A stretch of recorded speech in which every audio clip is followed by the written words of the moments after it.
"There's a cop at the door," my grandmother sang, as she popped out my earplug at the bridge of my favorite song. The bud dropped to the sleeping cat on my lap, waking him with a start. His tail whacked the can of cola perched on my computer table, spilling half the contents onto my keyboard before I could spring into action, using my baggy Einstein t-shirt to sponge up rivers of pop, channeling between the letters of my laptop. "Cripes, Gran! Do you have to sneak up on me?" I unplugged the keyboard, losing the file I was working on. Writing ad copy for a new brand of adult diapers was slipping into writer's block, anyway. How did anyone come up with clever slogans to hype a personal product nobody admits to needing? Even Wisconsin's Badger mascot wore a tastefully conservative sweater in the logo, without the encumbrance of pants. "Hard light," Neil Diamond crooned from the earplug before I unplugged the iPod still dangling from my neck.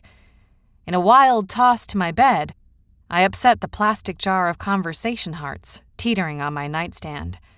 Like broken pearls, the candy scattered over the hardwood floor. The cat pounced after one, rolling under the bed. I felt the pop stain seeping into the crotch of my leggings. A new use for adult diapers? "Clean up in aisle 4, Gran chirped from the doorway, scanning the mess. We both dropped to hands and knees, scooping up the candy. "There's a cop at the door," she repeated. "You know the drill better than I." Right. The drill.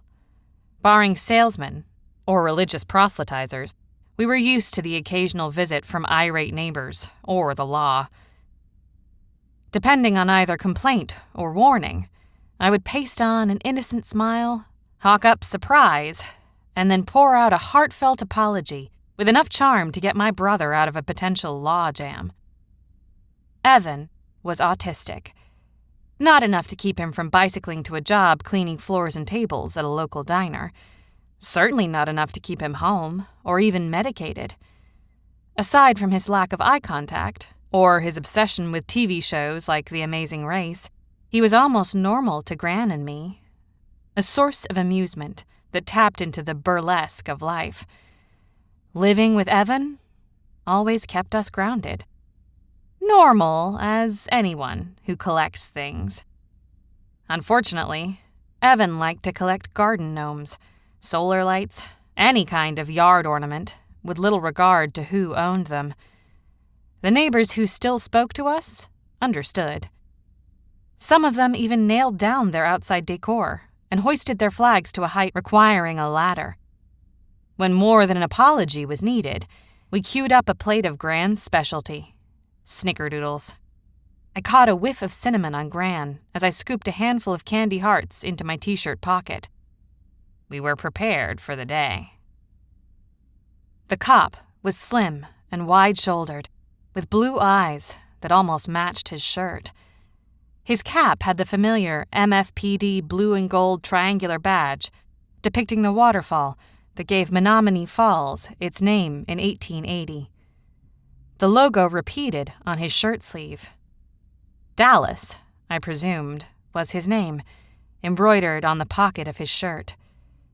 Aside from the standard leather belt and equipment that hung from it, he wore dark jeans and cowboy boots. Not exactly below-the-belt standard dress for most uniformed cops. This one was also younger than most. Tall, dark, easy to look at. I didn't have to fake a smile.